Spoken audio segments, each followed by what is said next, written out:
Hello, welcome to my channel. তোমরা কেমন আছো? আশা করি খুব ভালো আছো।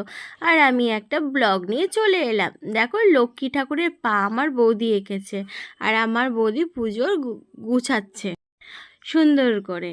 আর এই দেখো, সব থেকে মজার বিষয়, আমাদের বাড়ি পুজো হচ্ছে কোনো কেনা ফুল না, আমাদের বাড়ির গাছের থেকে যত ফুল, এত ফুল যে দুটো লক্ষ্মী পুজো হয়ে যাবে।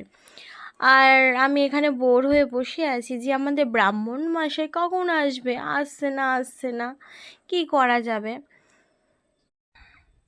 তারপরে ব্রাহ্মণ মশাই চলে এলো। না, এটা আমাদের সুভাষদা না, আমাদের ব্রাহ্মণ নয়, এটা ব্রাহ্মণের ভাগনা।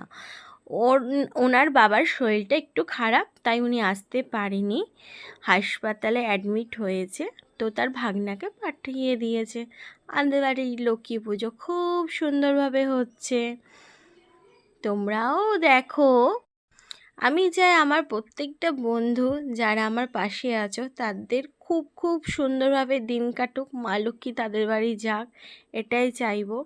আর এদিকে আমিও ধুনো ধুবুক ধুনোচি সুন্দর করে সাজিয়ে পঞ্চপ্রদীপ